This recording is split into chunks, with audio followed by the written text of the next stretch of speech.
AITA for canceling my wedding after my fiancé dared me to prove I would? My name is Alexander, I'm 33, and up until a few months ago, I was the guy comparing linen colors on lunch breaks and pretending I knew the difference between ivory and champagne. I work in commercial insurance, which is about as exciting as it sounds, but it pays the bills. I had been putting most of my overtime into a wedding fund for the woman I thought I was going to marry. My fiancée, Brooke, was 31. We had been together for 3 years, engaged for 8 months, and already had the venue, photographer, DJ, catering, and cake tasting booked. I was stressed, sure, but I thought it was normal pre-wedding stress. I did not think it was the kind that ends with me canceling my own wedding from my kitchen while she yelled that I was ruining her life. I wasn't trying to have some perfect magazine wedding. I was trying to build a marriage that didn't start in debt. We had a shared spreadsheet with tabs for the venue, photographer, DJ, catering, cake, dress alterations, invitations, hotel blocks, tips, and random things nobody warns you about, like chair upgrades and linen fees. The venue deposit was under my name because I had paid it. The photographer came through a co-worker's recommendation. The DJ deposit came from our joint wedding fund. If I'm being honest, I had put most of the money in there because my overtime checks were going straight into it. My dad, Grant, and my aunt had helped with a few costs too. It was nothing flashy, just practical help. My dad paid for part of the catering deposit after telling me not to start my marriage fighting about chicken versus salmon. My aunt covered the invitations because she loved paper goods and kept saying people still noticed good stationery. Brooke could be warm and funny when she wanted to be. She remembered little things. She knew my coffee order, knew I hated cilantro, and knew I got quiet when I was overwhelmed instead of saying it out loud. She was the kind of person who could walk into a room and make people look at her without seeming like she was trying too hard. That was part of what drew me to her. But Brooke also loved attention in a way I never fully understood. Her friend group was louder than mine. They were more into clubs, matching outfits, themed drinks, and recording everything. Their group chat was literally called Bride Chaos after we got engaged. They had matching pink cups made for the bachelorette weekend and shirts that said Bride, Maid of Honor, and Bride Tribe in sparkly letters. I didn't love it, but I didn't hate it either. People celebrate differently. I was not trying to be the guy who ruins his fiancé's fun because he prefers pizza and quiet bars. The only thing I asked for was honesty. And the reason I asked for that had a name, Caleb. Caleb had shown up at a mutual friend's barbecue about 6 months before our wedding date. He was one of those guys who knew exactly how good-looking he was and acted like being disrespectful was just joking around. He called Brooke trouble within 10 minutes of meeting her. He kept finding reasons to stand near her, kept touching her arm when he laughed, and kept making comments about how her fiancé looked too serious for her. I noticed. Brooke noticed that I noticed. On the drive home, I asked her about it. I didn't yell. I just said that the guy was flirting with her all night. She laughed and said he flirted with everybody. Did you give him your Instagram? I asked. Her face changed for half a second. Then she said he followed her, but she didn't ask him to. A week later, I saw a notification light up on her phone while it was on the kitchen counter. Caleb had messaged her at almost midnight. I only saw part of it, but it said, "Still think you're trouble." That was one of the only serious fights Brooke and I had before the engagement. She accused me of hovering. I told her I didn't care who followed her online, but I cared if some guy was sending late-night messages after openly disrespecting our relationship. Finally, she rolled her eyes and said she blocked him. She told me she wasn't foolish enough to risk us over some guy with a leased truck. I believed her because I wanted to. That sentence sounds pathetic now, but at the time, it felt reasonable. She was my fiancée. We were planning a wedding. I didn't want to become a detective in my own relationship. So when the bachelorette weekend came up, I didn't tell her not to go. I didn't ask her to cancel. I didn't ask for check-ins every hour. While she packed a white swimsuit, her bride sash, platform sandals, and a portable phone charger I had plugged in for her, all I said was that I didn't care if she went out, as long as she didn't lie to me. She zipped her suitcase and gave me that half-amused look she used when she thought I was being too serious. "Relax," she said. "It's mostly spa stuff. Dinner, hotel robes, karaoke, maybe brunch if Maya doesn't make us all late. You know I'm not 22 anymore." "I'm not asking for a report," I said. "I'm asking for no weird surprises." She walked over, kissed me on the cheek, and promised there would be no weird surprises. Friday night started fine. I ate leftover pasta out of a container while reviewing the catering balance on my laptop. She texted me a picture of champagne flutes on a hotel table, then one of her and Maya wearing matching satin robes. Around 9, she sent a blurry photo of a dinner menu and wrote that they were doing karaoke soon and I shouldn't wait up. I replied, "Have fun. Be safe." Then I put my phone face down because I did not want to be that overbearing guy. At 12:47 a.m., my phone buzzed 3 times in a row. I thought it was Brooke. It was Instagram.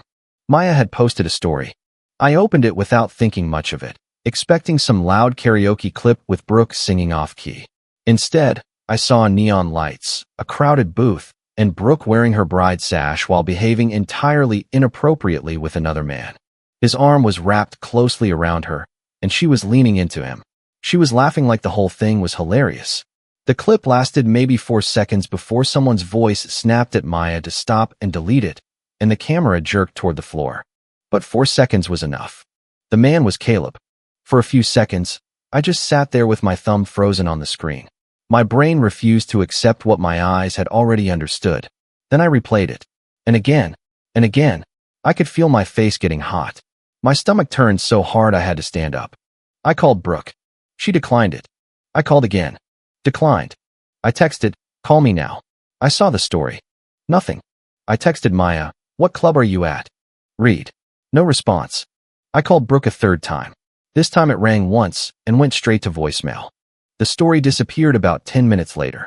I spent the rest of that night pacing around the living room while the wedding timeline stared at me from the fridge. Final catering count due in 2 weeks. Seating chart draft due Sunday. Cake tasting balance. Hotel block reminder. It was all written in Brooke's neat handwriting, with little hearts around our wedding date. By morning, Brooke texted me, "Please don't start." It was nothing. That was it.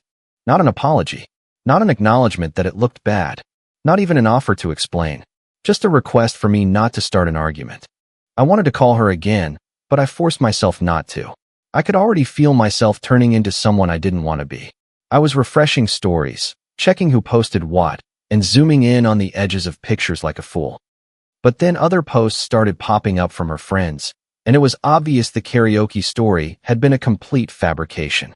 There were club bathrooms, bottle service sparklers, and a wrist stamp on Maya's hand. Brooke was in a different outfit than the one she had packed for karaoke. At one point, somebody posted a picture of a table covered in glasses with a caption that said it was the last wild weekend before Mrs. B got locked down. Locked down. I stared at that phrase for a long time. Saturday came and went with Brooke barely responding. When she did, it was clipped and annoyed. She told me I was making something out of nothing and said we would talk when she got home. I wrote 3 different replies and deleted all of them. I did not want to fight through text while she was surrounded by people who had already decided it was the jealous fiancé ruining the vibe. By Sunday evening, I had slept maybe 4 hours total. Brooke came home around 6. She rolled her suitcase through the front door with glitter still stuck near her cheekbone and a hoarse voice from partying. She looked tired, irritated, and weirdly confident, like she had rehearsed being the victim on the drive home. I was standing in the kitchen. The invitation box was still on the table. My laptop was open to the catering invoice because I had tried to distract myself and failed. She dropped her tote bag by the doorway and asked if we really had to do this the second she walked in. I stared at her and asked what she meant. "This," she said, waving her hand between us. "The interrogation. I saw the video of you and Caleb crossing the line in that booth." She rolled her eyes like I had complained about her leaving dishes in the sink. It looked worse than it was. "That video didn't ruin my trust," I said. "Your reaction to it did." "Oh my goodness, Alex." She dragged both hands through her hair. "It was one weekend. One. You're acting like I ran away with him. You told me karaoke. Plans changed. You told me Caleb was blocked. He happened to be there." I almost laughed, but nothing about it was funny. "He happened to be at the exact club you went to after telling me you were doing karaoke?" "Yes," she snapped. "People go out. People run into people. That's not a crime." I looked at her suitcase, then at the tote bag by the door. A thin paper wristband was tucked into one of the side pockets. It was not the same color as the wrist stamp I had seen in Maya's post. A second club. Maybe a second stop. Maybe more lies. My brain caught the detail before I wanted it to. You went somewhere else after Monarch? I asked. Her face flickered. I had not said the club name before. I only knew it because one of Maya's friends had tagged it in a post before deleting the tag. Brooke recovered quickly. She claimed she didn't know and that they had just gone a couple of places. Then she asked why I was tracking her. I'm not tracking you. You all posted everything and then got mad when I saw it. She pulled out her phone, typed quickly, and set it face down on the counter. I asked her if she had just changed her password. She looked at me like I had slapped her. Do you hear yourself? I hear myself asking why my fiancé lied to me. No, she said. You hear yourself being insecure and controlling because I had fun without you. That one got under my skin. I had been careful. I had been so careful not to become the paranoid guy. I had told myself all weekend to wait, to listen, and to not explode. Now she was using that against me, acting like the problem was not the lie, but the fact that I noticed it. I didn't ask you to stay home, I said. I asked you not to lie. You either trust me or you don't. That only works before you lie. She laughed once, a sharp and mean sound. Do you know how humiliating it is to have your fiancé stalking stories? There it was. Humiliating for her. My fiancé didn't just break my trust, I said. She made me look like a fool in front of everyone paying for our wedding. Brooke's mouth tightened. Don't bring your dad into this. He helped pay for this wedding. And now you're going to run to him because a video hurt your feelings? It wasn't just a video. She walked to the counter, grabbed the glass of red wine she had poured herself earlier, and angrily swept it off the edge. The glass shattered on the floor. Red wine splattered across the white paint and started dripping down to the baseboard. For a second, the only sound in the room was the slow ticking of the wall clock and the tiny crackle of glass settling on the floor. I stepped back. Brooke's breathing was heavy.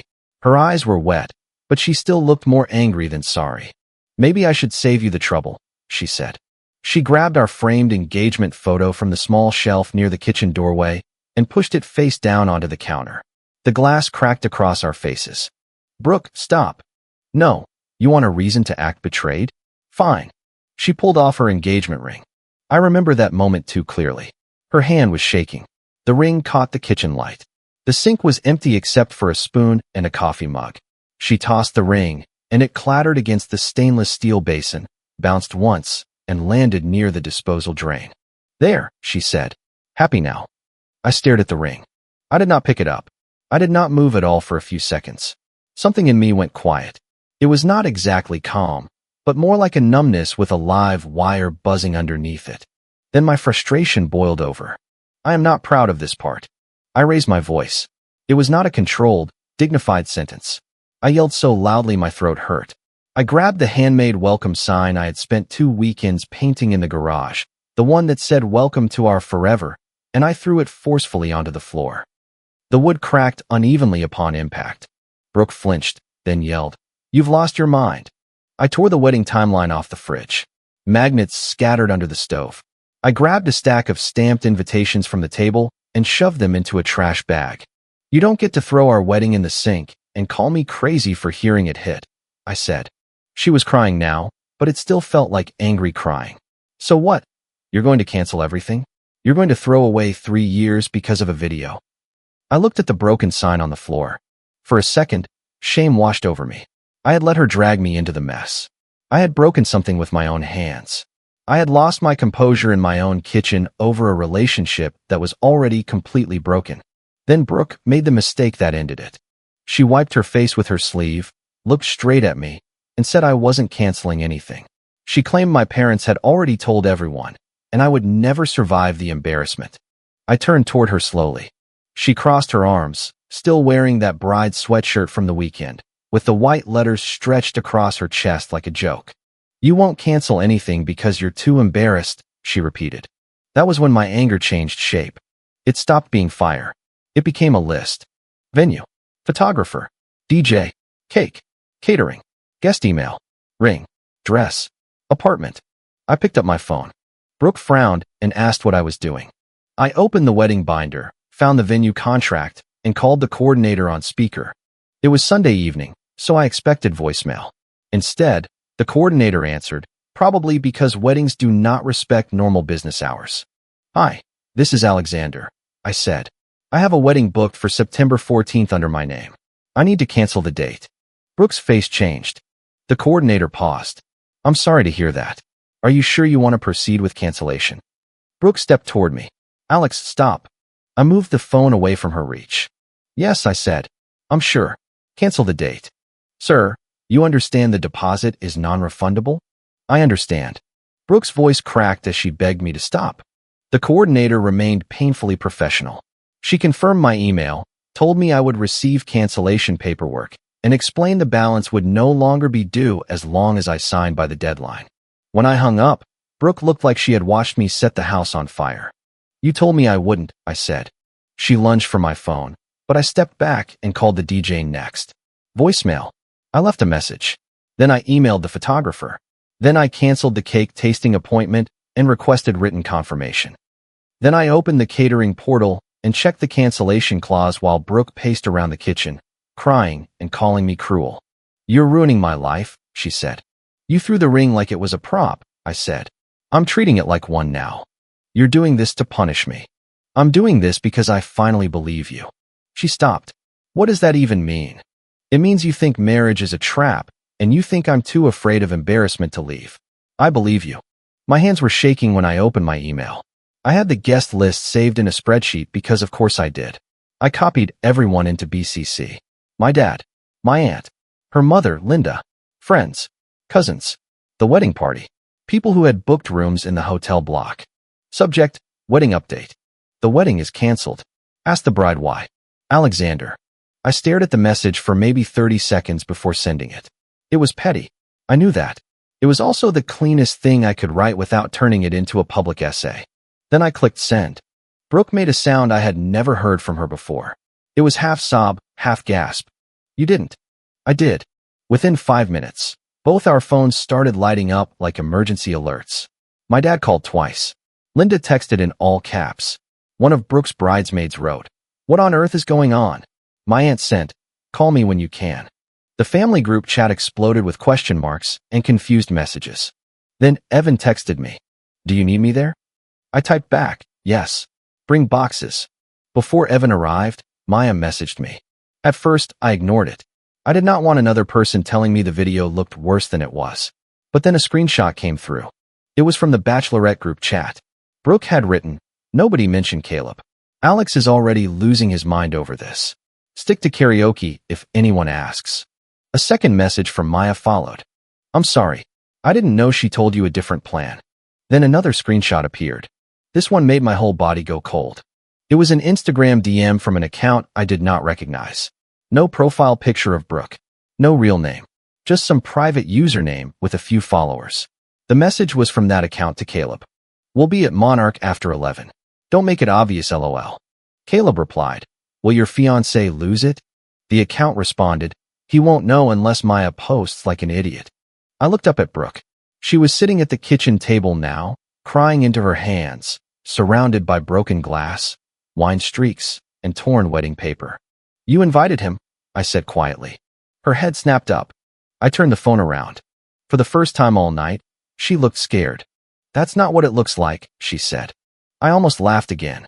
That sentence should be retired from the English language. "What is it then?" "It was a joke.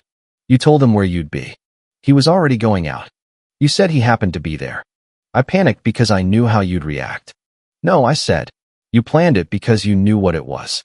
She started talking fast, the way people talk when their first story dies and they are trying to build a new one before silence convicts them. She said the account was old, the messages were pointless, and nothing happened. She claimed she just wanted to have fun before the wedding and that Caleb was harmless. She blamed Maya for making it bigger out of guilt and accused me of throwing everything away over pride. I stopped responding. That made her angrier than yelling had.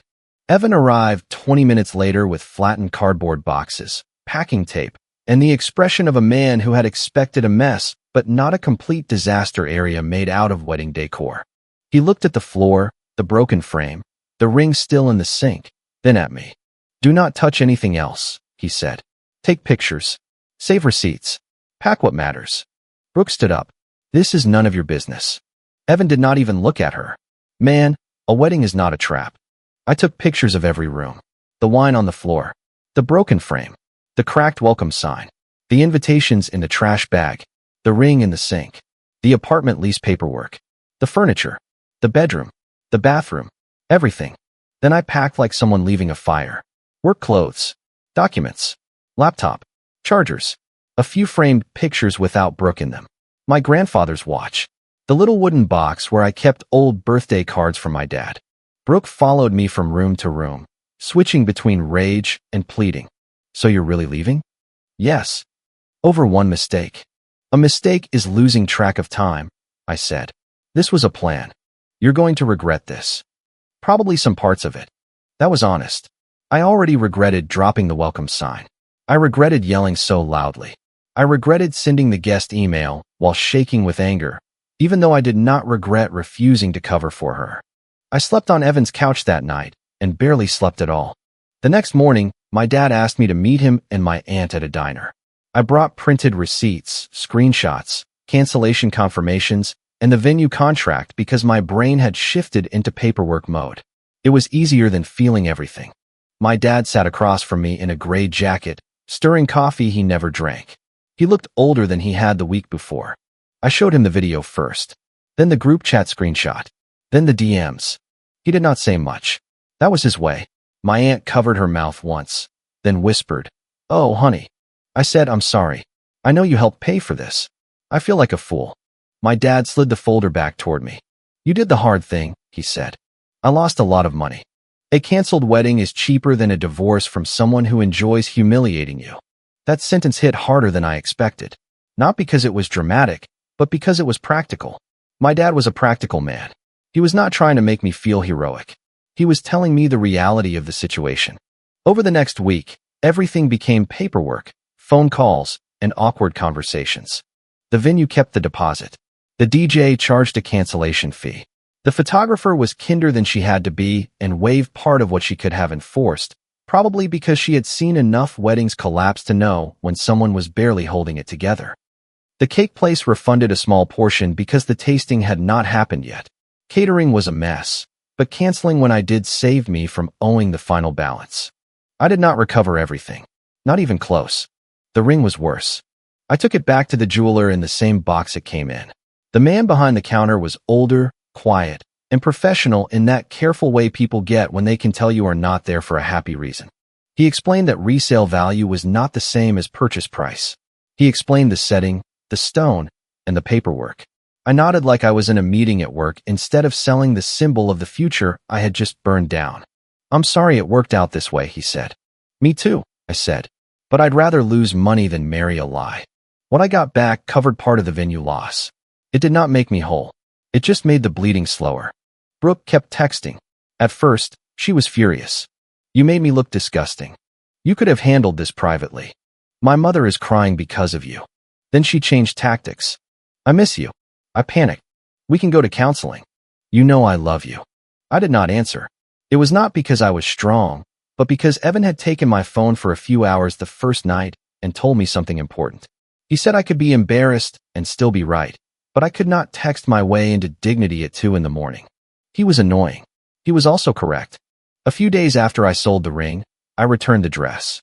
Brooke had left it hanging in our apartment closet in a garment bag, along with a shoebox of veil samples and alteration receipts.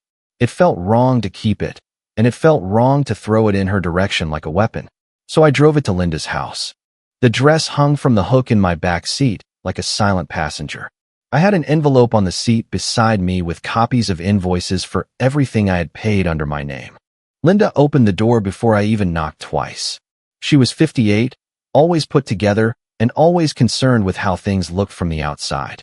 Her porch light was on even though it was still early evening. Her eyes went straight to the garment bag. "You're humiliating her," she said. "No," I said. "I'm returning what belongs to her." The humiliation was already done. Her mouth tightened. "You could have handled this privately." I held out the envelope. "I tried to handle it between us." She lied to my face, threw her ring in the sink, and told me I was too embarrassed to cancel. Linda did not take the envelope at first. Then she did. For a second, her expression changed. It was not enough for an apology, but just enough for me to understand that some part of her knew this was not out of nowhere. Maybe Brooke had always pushed boundaries when she felt cornered. Maybe Linda had spent years cleaning up smaller versions of the same mess. Leaving her dress on my porch is cruel, Linda said, softer this time. I'm not leaving it on your porch. I'm handing it to her mother. She took the garment back. I walked away before either of us said something worse. Brooke tried to rewrite the story online after that. There were vague posts about betrayal, a quote about men who run when things get hard, and a black and white selfie with the caption about learning who really stands beside you when life gets messy. Mutual friends started messaging me. Is it true you canceled over a misunderstanding at the club? Brooke says nothing happened. Can you two not work this out? I wanted to send every screenshot to every person who asked. I wanted to correct every lie, every caption, and every whisper. But my dad told me not to fight a caption war, and for once, I listened. I sent proof only to people who had put money into the wedding or were directly involved. My dad, my aunt, a couple of close friends. Evan already knew everything. Brooke's version worked on some people for a while, mostly people who wanted the drama without the receipts. Maya never posted publicly against Brooke, but she stopped defending her too. That silence said enough. The worst confrontation happened at my office. Commercial insurance offices are not built for emotional scenes. They are built for bad coffee, gray carpet, conference rooms with glass walls, and people saying risk exposure without irony. Our lobby had a reception desk, a security desk near the elevators, and visitors' badges in a little plastic tray. Tasha, the receptionist, called my desk around 10 in the morning.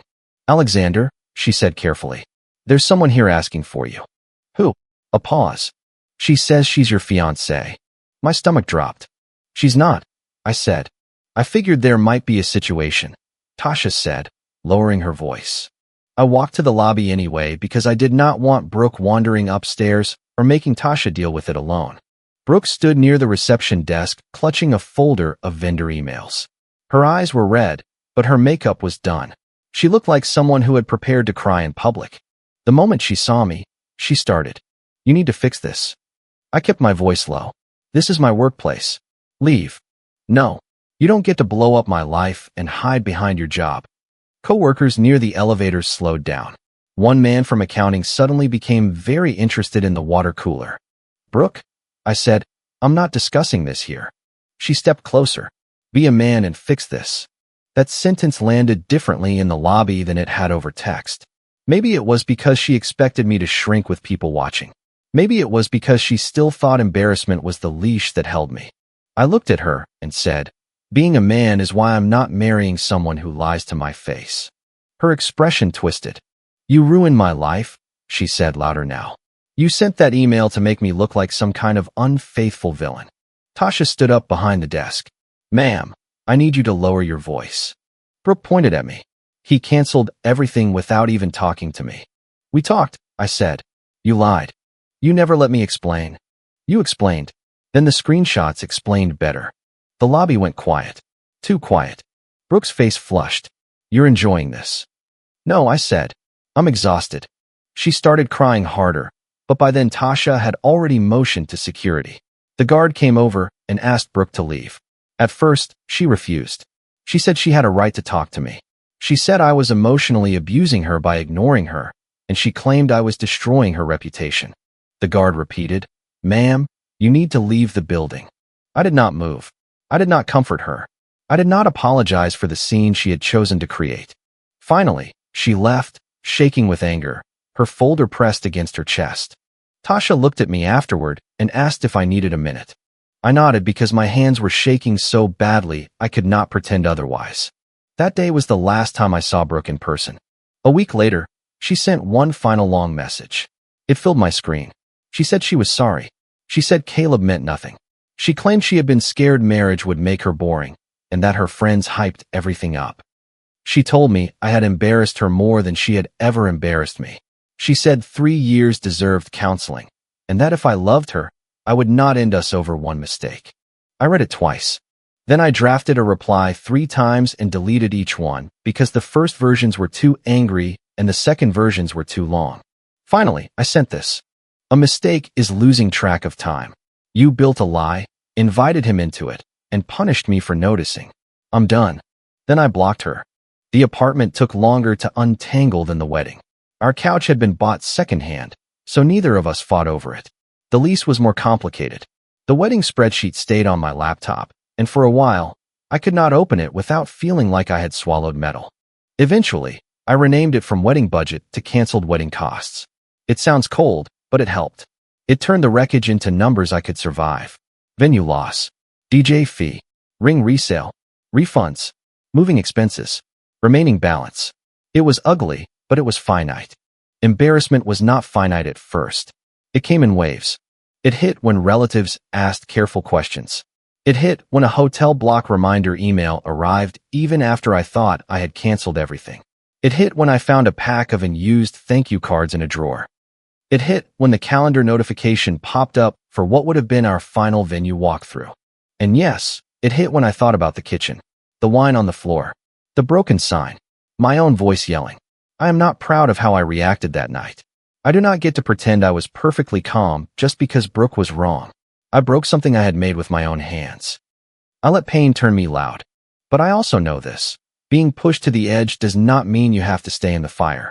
Brooke thought I would protect the wedding because my name was on contracts, my family had sent invitations, and everyone would ask questions. She thought embarrassment would do what love could not. She thought I would rather stand at an altar feeling like a fool than admit, publicly, that the woman I was marrying had made a joke out of my trust. She misread me. The day that would have been our wedding came and went quietly. I woke up in my own place, made coffee, and did not check her social media. Evan came over that afternoon with takeout and did not make a big speech. My dad called around dinner and asked if I was eating actual food. My aunt mailed me a card that just said, "Proud of you," with no lecture inside. I lost money. I lost friends who preferred Brooke's softer version of the story. I lost the future I had been picturing for 3 years. But I did not lose the rest of my life to a marriage that started with deleted stories, hidden DMs, and a dare thrown across a kitchen. I used to think canceling a wedding meant admitting failure. Now I think sometimes it means you finally stop failing yourself. If you like the stories, don't forget to leave a comment and support the channel by subscribing. See you in the upcoming stories.